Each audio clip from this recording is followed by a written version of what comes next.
Advocate talk channel में आपका स्वागत करता हूं, अभिनंदन करता हूं।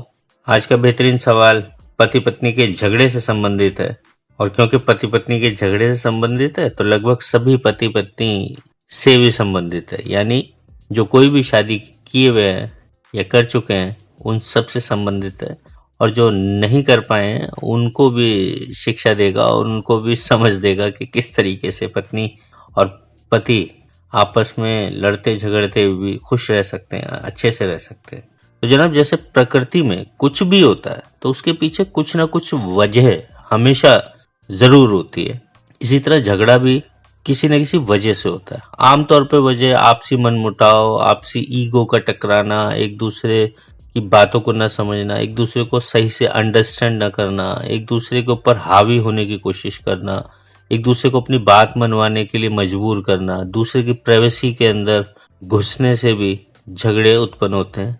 और ये छोटे छोटे झगड़े अक्सर आपको हर घर में देखने को मिल जाएंगे। अब जहां तक इसमें अच्छाई ढूंढने का सवाल है तो सब अच्छाई ये है कि जब भी छोटे छोटे झगड़े होते हैं तो ये झगड़े वैसे ही होते हैं जैसे एक बड़ा भूकंप आने से पहले छोटे छोटे बहुत सारे भूकंप आते हैं ना सब।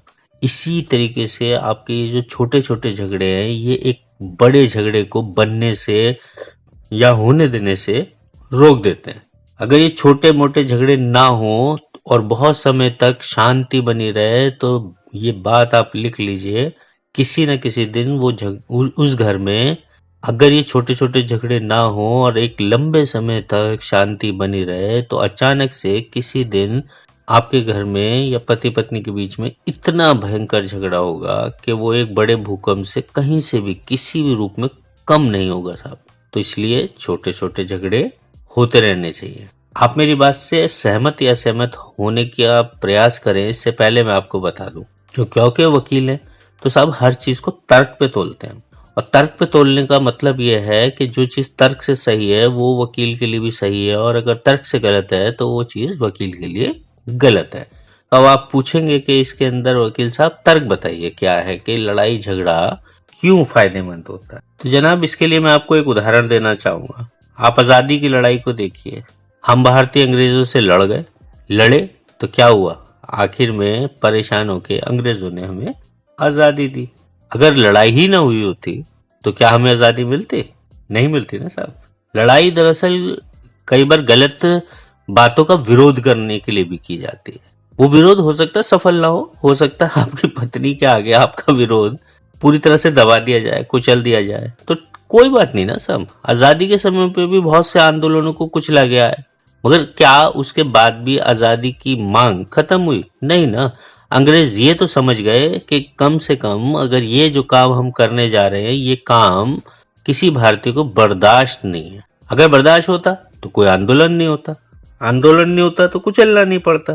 तो यानी कि अंग्रेजों के भी अनकॉन्शियस माइंड को ये बात पता थी कि ये जो हम कर रहे हैं ये इनको बर्दाश्त नहीं है।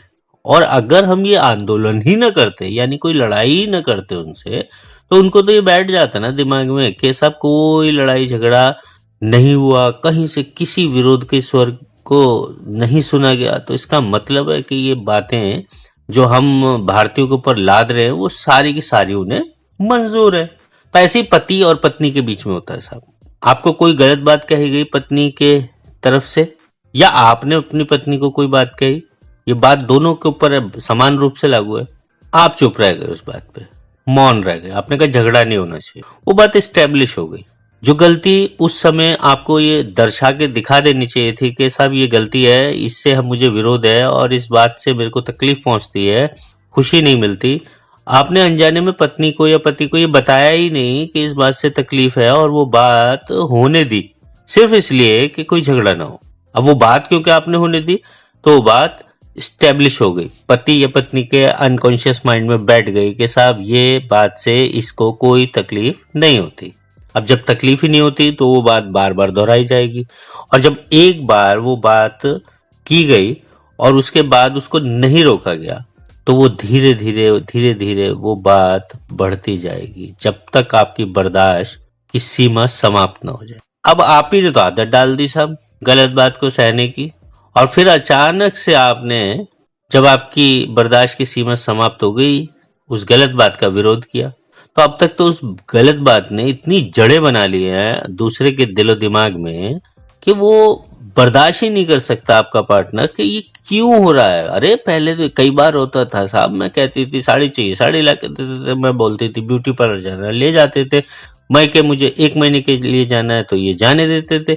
आज क्या हो गया, जो इन्होंने मेरे को जो है साहब इस डिमांड को पूरा करने के लिए मना कर दिया, या कोई भी बात को करने से मना कर दिया। पहले तो ये नहीं लड़ते थे, अब क्यों लड़ने लगे भाई? तो क्या होगा, एक बहुत बड़ा झगड़ा होगा, और वो बड़ा झगड़ा आपके रिश्तों में दरार भी ला सकता। इसलिए छोटे छोटे झगड़े हमेशा होते रहने चाहिए। ये छोटे छोटे झगड़े उसी तरह से है जैसे एक बड़ा भूकंप आने से पहले छोटे छोटे भूकंप बड़ी त्रासदी को रोक सकते हैं, बड़े भूकंप को रोक सकते हैं। उसी तरह ये झगड़े भी एक बड़े झगड़े को होने से रोक सकते हैं आपके जीवन में। एक और बड़ा इंडिकेटिव पॉइंट है इसमें, जहां कहीं भी झगड़ा होगा ना, वहां आप आसानी से इस बात का अंदाजा लगा सकते हैं कि संवैधानिक अधिकार, समानता का अधिकार उस घर में लागू है। वजह यह है कि झगड़ा होगा ही वहां जहां दोनों के अहम आपस में टकराएंगे, या दोनों को इतनी लिबर्टी, इतनी ताकत, इतनी इतनी छूट होगी कि वो आपस में लड़ सके। क्योंकि जहां कहीं भी गुलामी होगी वहां तो झगड़ा होगा ही नहीं, वहां तो केवल जो है विरोध होगा, हल्के स्वर में होगा, या बोला ही नहीं जाएगा, या आपने बोला पत्नी को जाओ ये काम करके आओ, और आप पत्नी इतना आपसे डरती है, आपने उसको कोई अधिकार दे ही नहीं रखे, तो जाएगी बेचारी, कराएगी वही काम जो आपने कहा है। मगर यदि वो लड़ती है तो ये इस बात को दर्शाता है कि उसको कहीं ना कहीं उस घर में समानता दी जा रही है, क्योंकि उसको ये अधिकार है कि वो आपकी बात का विरोध कर सके, लड़ सके। तो ये भी अपने आप में बहुत खास बात है साहब। झगड़ा वैसे भी ट्रेनिंग का काम करता है, आप गौर नहीं कर पाते, मगर देखेंगे कि हम बच्चों को भी क्या करते हैं, कुछ गलत करते हैं, वो मट्टी खाते हैं, गाली देते हैं, पढ़ते नहीं है। जिस भी काम को आप उठा के ले लो, हम उनसे तेज आवाज में बात करते हैं, या एक आध थप्पड़ लगा देते हैं, या उनको समझाते हैं, मगर समझाने से नहीं मानते तो कम से कम उनकी गलती के ऊपर उनको अपना विरोध तो दर्ज करा ही देते हैं। तो बच्चों के माइंड में ये बात बैठती रहती है कि साहब ये गलत है, ये सही है, ये गलत है, ये सही है। यही काम झगड़ा भी करता है। जब आप किसी से लड़ेंगे ही नहीं तो उसे क्या पता चलेगा कि वो जो कर रहा है वो सही कर रहा है, गलत कर रहा है, आपको उससे तकलीफ हो रही है, नहीं हो रही। तो उसको ये संदेश देने के लिए कि ये गलत है और ये सही है, ये आपको पसंद है और ये नापसंद है, झगड़े करना जरूरी हो जाता है। तो आपने सकारात्मक बातें पूछी थी, इसलिए मैंने इसकी सकारात्मकता के ऊपर अपने विचार रखे। मैंने बताया आपको कि झगड़ा भी आपको सकारात्मकता दे सकता है। ऐसा नहीं है कि लड़ाई झगड़ा हो रहा है तो साहब ये कुछ बहुत बुरी बात है। बुरी बात इसलिए भी नहीं है कि एक बड़ा झगड़ा हुआ और उसके बाद आपको हम वकीलों के पास आना पड़ा और अपने परिवार को तोड़ने के लिए या अपने अधिकारों को लागू कराने के लिए लड़ना पड़ा। उससे बेहतर है ना, छोटे छोटे झगड़े लड़िए ना अपने घर में। आप लड़ेंगे छोटे छोटे झगड़े, आपको वकीलों की जरूरत ही नहीं पड़ेगी, आप अपने घर में ही वो झगड़ों को सुलटा लेंगे। दूसरी बात, दूसरे को झगड़ा करने की आदत भी पड़ जाएगी। यानी सोचिए ना, आपने किसी से 10 साल अपने पार्टनर से कभी झगड़ा नहीं किया, अचानक से किया, उसे बर्दाश्त ही नहीं होगा कि इसकी हिम्मत कैसे हो गई, या ये इतना बदल कैसे गया कि आज मुझसे लड़ने लगा। और अगर आप छोटे छोटे झगड़े करते रहे ना साहब, तो वो उसका दिमाग ये सोचेगा, अरे ये तो लड़ता ही रहता है हमेशा छोटा छोटी बातों पर, इसकी बात पे क्या ध्यान देना। आप भी देखो ना अपने आसपास, आप भी सब लोगों के साथ में ऐसे ही व्यवहार करते हो, कहते अरे ये तो छोटी छोटी बातों पे बॉस है मेरा, किड़किड़ करता ही रहता है, गुस्सा करता ही रहता है, लड़ाई करता ही रहता है, कुछ ना कुछ बोलता रहता है, इसकी बात पे क्या ध्यान देना। मगर कभी हर वक्त वो आपको शाबाश, आप बहुत अच्छा काम कर रहे हैं, बहुत अच्छा काम कर रहे हैं, आपसे बेहतर कोई नहीं, आपसे बेहतर कोई नहीं, और अचानक से आपकी बुराई कर दे तो आपसे बर्दाश्त ही नहीं होगा। कहेंगे अरे हद हो गई यार, ये आदमी, मैं नहीं करता इसके यहाँ काम, मैं तो छोड़ दूंगा। यही रिश्तों में होता है। जब आप पति पत्नी हैं, आप नहीं लड़ेंगे, आप दोनों के अंदर खटास आएगी, लंबे समय तक आपने झगड़ा नहीं किया, अचानक से किया, तो आपका रिश्ता निश्चित रूप से साहब टूट जाएगा, या एक दूसरे को आप बर्दाश्त ही नहीं कर पाएंगे। तो बर्दाश्त को भी बढ़ाने का काम एक झगड़ा कर सकता है साहब।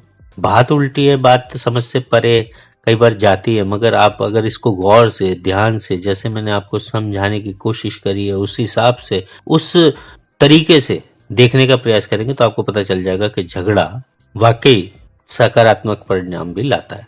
ऐसा नहीं है कि झगड़े से सिर्फ तकलीफ ही होती है। हाँ, वक्ता वक्ती तकलीफ होती है, वो तो हर चीज में होती है साहब। आप कोई बड़ी कामयाबी लेने जाओ तो क्या आपको मेहनत नहीं करनी पड़ती? आप IAS, IPS का एग्जाम देते हो, कितनी मेहनत करते हो, कितनी पढ़ाई करते हो, किसी नौकरी का इंटरव्यू देते हो, किसी प्रतियोगी परीक्षा में बैठते हो, कितनी तकलीफों से गुजरते होगे आप, उसके बाद जाके सफलता मिलती है ना। ऐसे ही झगड़े से भी एक वक्ता वक्ती आपको तकलीफ तो होती है, मगर अगर ये होते रहेंगे तो जहां कहीं आप अपना पॉइंट प्रूव कर पाते हैं, आप झगड़ा मनोवैज्ञानिक रूप से भी आप देखोगे ना तो सर बहुत फायदा करता है, आपकी घुटन निकल जाती है।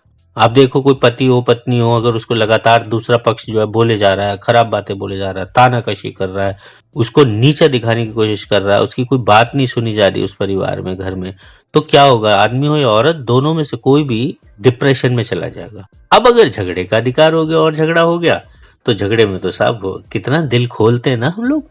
सड़क के ऊपर जरा सा आपकी कार के आगे कोई आ गया, बाइक के आगे कोई आ गया, साइकिल से कोई गिर गया, किसी ने गलत ड्राइविंग कर दी, किसी ने हॉर्न तेज बजा दिया, तो आप कार का शीशा बंद करे करे भी कितना सब जो है अच्छे अच्छे शब्द उसको बोलते हैं ना, और दिल खोल कर बोलते हैं, और हर वो शब्द बोलते हैं जो भारत में किसी डिक्शनरी के अंदर मौजूद भी नहीं है। और उसको बोलते ही आप महसूस करेंगे कि आपको शांति का अनुभव होता है, आपको लगता है कि आपने रिवेंज ले लिया इस हॉर्न बजाने वाले से, इस गलत ड्राइविंग करने वाले से, और आपको एक मानसिक शांति प्राप्त होती है। मगर आप कुछ भी ना बोले, अपने होठों को सील के चले जाएं, तो पूरे दिन आपको ये दिमाग में वो घटना गूंजती रहेगी, आपको परेशान करती रहेगी, आपको लगेगा कि यार मैंने तो इसका बदला लिया नहीं। आप बोलेंगे यार बदला लेने तो बहुत खराब बात होती है, नहीं साहब, पूरा ये कानून देश के दुनिया के सिर्फ और सिर्फ बदले को ध्यान में रखकर बनाए गए हैं, क्योंकि अगर ये बदला ना हो ना तो कोई भी देश चल ही नहीं सकता। जब आपके साथ कुछ बुरा होता है, चोरी होती है, लूट होती है, डकैती होती है, तो उसका बदला लेने के लिए ही दूसरे को दंडित किया जाता है, उसको सजा दी जाती है, ताकि आपको नया जुर्म करने से रोका जा सके, आपके मन में ये विश्वास जगे कि मेरे साथ जो हुआ उसका बदला कानून ने आपके लिए ले लिया। तो इसलिए जनाब झगड़ा भी सकारात्मकता लाता है, ऐसा नहीं है कि झगड़ा नहीं लाता।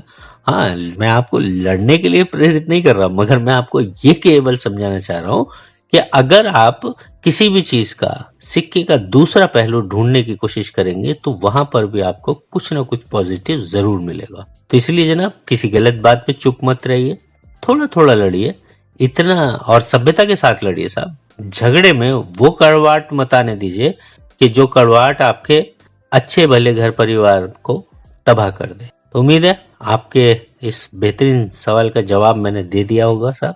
अब बस अंत में इतना ही कहना चाहूंगा, आप चैनल को लाइक कीजिए, सब्सक्राइब कीजिए, बेल आइकॉन को दबाइए, और जो करना है सब कीजिए, क्योंकि कुछ ना करने से कुछ करना बेहतर होता है। नमस्कार जनाब।